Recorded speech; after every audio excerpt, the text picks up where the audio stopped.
और बड़ी खबर उत्तराखंड के चमोली में ग्लेशियर टूटने से बड़ा हादसा हो गया। सड़क निर्माण में लगे मजदूर बर्फ में दब गए। 16 मजदूरों को बचाया गया है, लेकिन 41 मजदूर अभी भी बर्फ में दबे हुए हैं। बीआरओ और स्थानीय प्रशासन रेस्क्यू ऑपरेशन में लगातार जुटा हुआ है। राहत बचाव कार्य पर सीएम धामी भी लगातार नजर बनाए हुए हैं। एक बड़ी चुनौती स्थानीय प्रशासन और बीआरओ की टीम के सामने है। मुख्यमंत्री ने कहा भी कि चमोली के माड़ा गांव के पास इस हादसे को लेकर लगातार मॉनिटरिंग की जा रही है।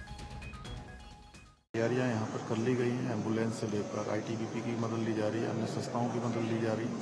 आपदा प्रबंधन विभाग हमारा पूरी तरह से सक्रिय, जिला प्रशासन और हम लोग स्वयं सभी लोग लगातार संपर्क में हैं और हमारा प्रयास है कि सभी को सुरक्षित जल्दी से जल्दी बाहर निकाला जाए। और हमारे साथ सहयोगी हरीश थपलिया लाइव जुड़ चुके हैं। हरीश, कहां तक रेस्क्यू ऑपरेशन पहुंचा, क्या चुनौतियां रेस्क्यू टीम के सामने? आयुष, देखिए, करीब जो माणा गांव में ग्लेशियर टूटने से जिसमें 57 लोग दब गए थे, उसमें से 15 लोगों को सुरक्षित निकाल दिया गया। उनको जो माणा का नजदीकी अस्पताल आर्मी का है वहां पर उनको भर्ती कराया गया है, लेकिन अभी भी 42 जो मजदूर हैं वो दबे हुए हैं। उनको लेकर के जो आईटीबीपी और एसडीआरएफ की टीम है वो वहां पर रेस्क्यू कर रहे हैं, लेकिन जोशीमठ से करीब 45 किलोमीटर दूर जिस जगह पर ग्लेशियर टूटा है उसकी दूरी है, लेकिन जगह जगह रास्ते टूटे हुए हैं, जगह जगह लैंडस्लाइड हो रहा है, जिसकी वजह से जो एजेंसीज हैं वो वहां पर फंसे हुए हैं। ऐसे में जो रेस्क्यू ऑपरेशन करने में दिक्कत आ रही है, वहां पर टीमें कम है। हालांकि जिला प्रशासन और शासन की तरफ से सभी कंबाइंड एफर्ट के जरिए सभी एजेंसीज मौके के लिए रवाना हो गई है, लेकिन हाईवेज पर जगह जगह वो फंसे हुए हैं। और मुख्यमंत्री पुष्कर सिंह धामी ने भी सभी एजेंसियों को अलर्ट रहने को कहा गया है। और जो जिलाधिकारी संदीप तिवारी है चमोली को, उनको भी निर्देश दिए हैं कि किसी प्रकार की कोई वहां पर दिक्कत ना आए, रेस्क्यू ऑपरेशन में कोई दिक्कत ना हो, और जो लोग अभी भी दबे हुए हैं उनको जल्द से जल्द निकालने की कोशिश की जा रही है। ऐसे में ये बताया जा रहा है कि करीब ये 10 बजे के लगभग अपने कैंप में जो मजदूर थे बीआरओ के, और वो कैंप में थे, अचानक से भरभराकर ग्लेशियर टूटा और उनके ऊपर पहाड़ बन के आ गया, जिसमें वो लोग दब गए। क्योंकि बीआरओ लगातार बॉर्डर इलाकों में रहता है और बॉर्डर इलाकों में रहने के कारण उनके पास बड़ी संख्या में मजदूर होते हैं। वो सुरक्षा दीवार का काम करते हैं और इस दौरान जगह जगह उनके डेट रहते हैं, तो कह सकते हैं उनके डेट में ही पूरा ग्लेशियर टूट गया, जिसमें वो दब गए। अब जल्द से जल्द उनको निकालने की कोशिश की जा रही है, और लेकिन मौसम जो है खलल दे रहा है रेस्क्यू ऑपरेशन में। यदि मौसम ठीक होता, रास्ते ठीक होते, तो 1 घंटे में ये बताया जा रहा है कि 1 घंटे के भीतर रेस्क्यू ऑपरेशन पूरा कर लिया जाता है, लेकिन हाईवे जगह जगह बंद है, इससे दिक्कतों का सामना करना पड़ रहा है। लेकिन मुख्यमंत्री पुष्कर सिंह धामी ने सभी एजेंसीज को निर्देश दिए हैं कि जल्द से जल्द पूरा किया जाए, और यदि मौसम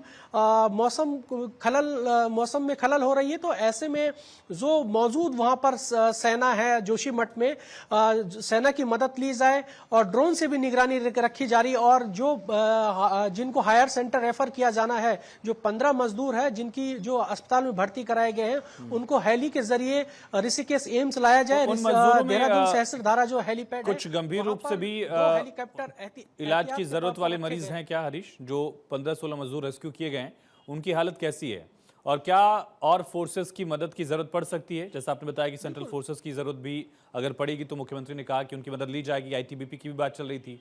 हमने देखा इस तरह के इंसिडेंट्स में ग्लेशियर्स जब हादसे का शिकार यहाँ पर लोग होते हैं तो नेहरू माउंटेनिंग इंस्टीट्यूट का भी वहाँ पर उनकी हेल्प ली जाती है। इस तरह की भी स्थिति होगी क्या? आयुष, देखिए, जो चमोली जनपद है वो चीन सीमा से लगा है और ऑलरेडी वहां पर सेना और पैरामिलिट्री का डिप्लॉयमेंट रहता है। तो ऐसे में सेना किसी बाहरी राज्यों से नहीं आएगी, बल्कि चमोली से ही आएगी। वो जो बीआरओ है वो कोऑर्डिनेट कर रहे हैं, तमाम जो आर्मी के अफसर हैं और पैरामिलिट्री के अफसर, आईटीबीपी वहां पर ऑलरेडी रेस्क्यू का काम कर रही है। तो लेकिन जो मौसम है वो ज्यादा खलल दे रहा है, और जो गंभीर रूप से घायल है, 4 मजदूर ऐसे हैं जिनकी गंभीर हालत है, और उनको रेफर के लिए जो है रवाना किया गया। लेकिन मैंने कहा कि जो हाईवेज है वो जगह जगह बंद है। एक जगह पर लामगढ़ के पास में जो है हाईवे खोलने का काम जारी है, लेकिन उसको एयर एम्बुलेंस से जोशीमठ लाया जाएगा और उसके बाद उनको जो है जोशीमठ के जो आर्मी हॉस्पिटल वहां पर उनको भर्ती कराया जाएगा। तो कुल मिलाकर जो मजदूर है 4 मजदूरों की स्थिति गंभीर बनी हुई, लेकिन युद्ध स्तर पर वहां पर रेस्क्यू काम भी चल रहा है। बहुत शुक्रिया तमाम जानकारी के लिए। फिलहाल 4 मजदूर जिनकी हालत नाजुक बताई जा रही है, इसके अलावा रेस्क्यू ऑपरेशन भी लगातार आगे बढ़ाया जा रहा है। देवभूमि उत्तराखंड अपनी अनूठी लोक संस्कृति और परंपराओं के लिए प्रसिद्ध है। यहाँ की भोटिया जनजाति और तिब्बती समुदाय अपने विशेष पर्व लोसर को बड़े धूमधाम के साथ मनाते हैं। ये त्योहार न केवल धार्मिक आस्था से जुड़ा है, बल्कि सांस्कृतिक धरोहर को संजोने का माध्यम भी है। इस लोक पर्व पर होली, दशहरा और दीपावली एक साथ मनाते हुए बौद्ध पंचांग के अनुसार नव वर्ष का स्वागत किया जाता है। आज 4 दिवसीय मेला हमारे लोसर को सभी लोगों को बधाई और शुभकामनाएं। आज से हमारा लास्ट दिन है साल का, जिसमें हम लोग सभी लोग यहाँ आकर के अपने राग दोस्त सबको मिटा करके नए साल की तैयारियां शुरू कर देते हैं। और कल से हमारा हर घर जा करके राम राम करना और सभी लोगों को अपना प्रेम करना, सबसे अपना मिलना जुलना और जो भी है अपना जाने को अपने यहाँ बुलाना। तो ऐसा नजारा वीरपुर, डुंडा और बगोरी में दिखा, जहां रात को जाड़ भोटिया समुदाय के लोगों ने लोसर का पहला दिन दीपावली के रूप में मनाया। पर्व के दूसरे दिन दशहरा मनाया गया, जिसमें एक दूसरे को हरियाली वितरित कर नववर्ष की शुभकामनाएं दी जाती हैं। आपको बता दें कि लोसर पर्व का उत्सव 4 दिनों तक चलता है। इस बार ये पर्व 2 मार्च तक मनाया जाना है। आज हमारे गांव में लोसर का त्योहार जो चल रहा है, इसमें कहना है कि जो नया साल आज से स्टार्ट हुआ है। आज पहला दिन हम यहाँ मशाल लेके आते हैं, मशाल जलाते हैं, जितने भी हमारे अंदर जो बुराइयां हैं उसको हम उसके नाश करते हैं और जो भी हमारे अंदर जो पापी छका चुके हैं उसको हम जला के राख करते हैं। और उत्तराखंड के चारों धाम में बर्फबारी, गंगोत्री, यमुनोत्री, बद्रीनाथ, केदारनाथ में बर्फबारी हो रही है। हेमकुंड साहिब, हर्षिल, तुंगनाथ में भी बर्फबारी लगातार देखी जा रही है। पहाड़ों में बर्फबारी से मैदानी इलाकों में ठंड बढ़ गई है। चारों धामों में बर्फबारी हो रही है। इसके अलावा हेमकुंड साहिब और हर्षिल, तुंगनाथ में भी बर्फबारी लगातार देखी जा रही है। और पहाड़ी इलाकों में इस बर्फबारी से मैदानी इलाकों में भी तापमान में गिरावट, ठंड महसूस की जा रही है। इस वक्त की बड़ी खबर, गंगोत्री, यमुनोत्री, बद्रीनाथ, केदारनाथ में बर्फबारी, हेमकुंड साहिब, हर्षिल, तुंगनाथ में भी बर्फबारी। बड़ी और अहम खबर।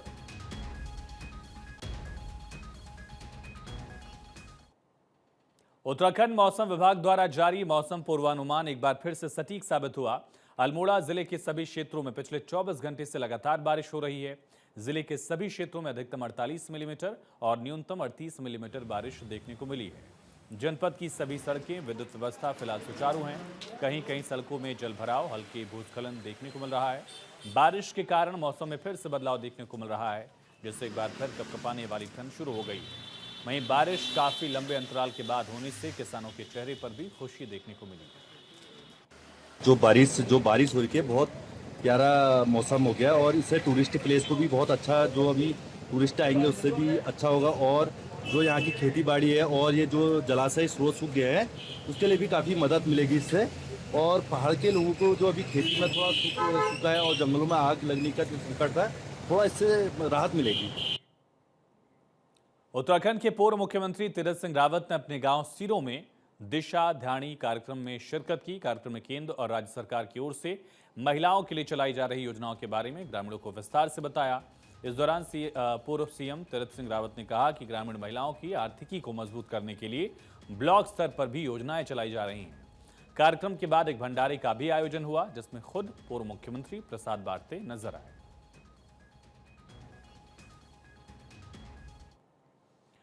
राजधानी देहरादून स्वच्छता रैंकिंग में अच्छे परिणाम ला सके, इसके लिए नगर निगम ने तैयारियां शुरू कर दी हैं। नगर निगम शहर को अच्छे रैंक दिलाने के लिए लगातार प्रयास कर रहा है। इस बार दून को 50वां स्थान दिलाने का दावा किया जा रहा है। वहीं भारत सरकार ने स्वच्छता सर्वेक्षण के तहत लोगों से निकायों में सफाई व्यवस्था को लेकर फीडबैक लेना भी शुरू कर दिया, जिसके लिए नगर आयुक्त देहरादून नमामि बंसल ने लोगों से अपील की है कि सभी शहर की सफाई व्यवस्था को लेकर अपना फीडबैक जरूर दें।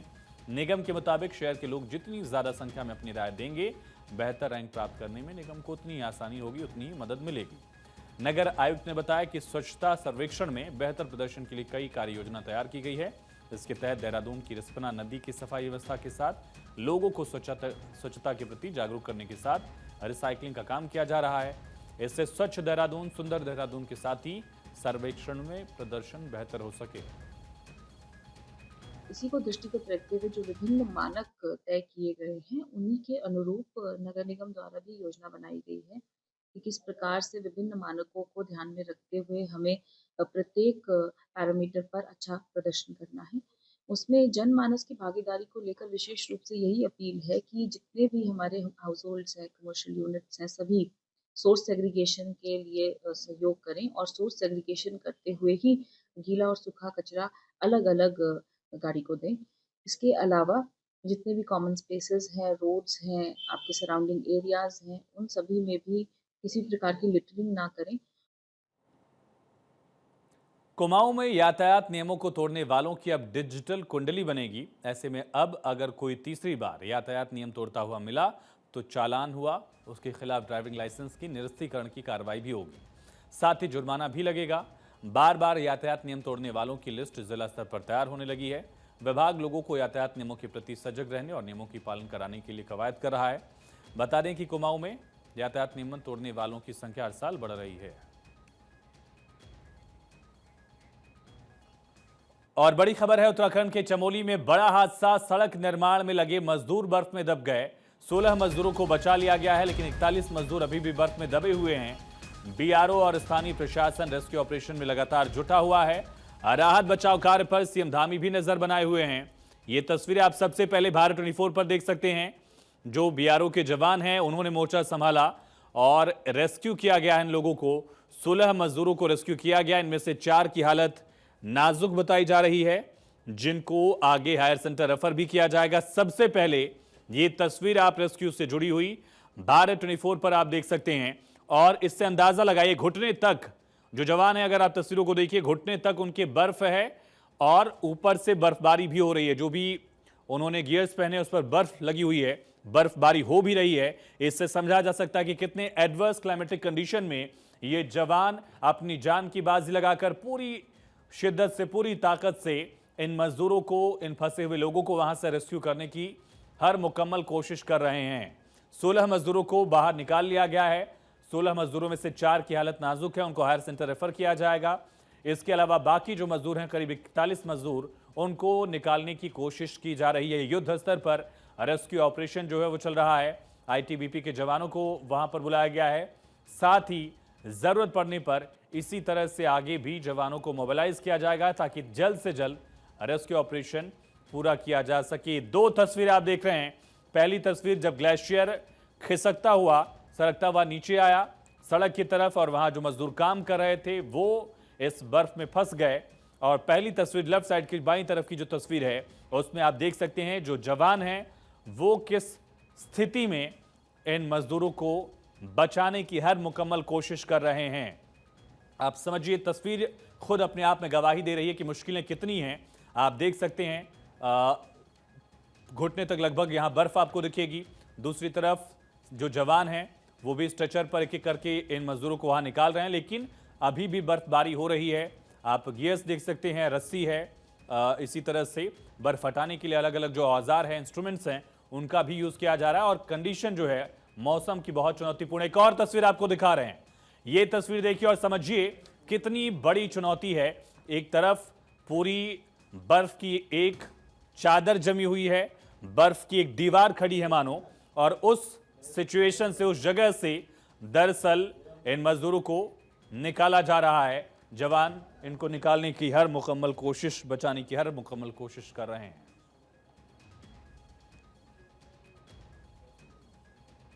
मुख्यमंत्री पुष्कर सिंह धामी भी लगातार हालात पर नजर बनाए हुए हैं। अधिकारियों से वो फीडबैक ले रहे हैं। मुख्यमंत्री ने स्टेटमेंट भी दिया, कहा युद्ध स्तर पर ये रेस्क्यू ऑपरेशन आगे बढ़ रहा है।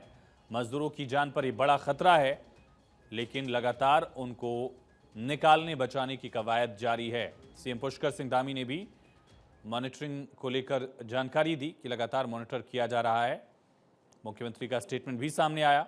और दूसरी तरफ रेस्क्यू ऑपरेशन, आप तस्वीरें देख सकते हैं, लगातार जारी है।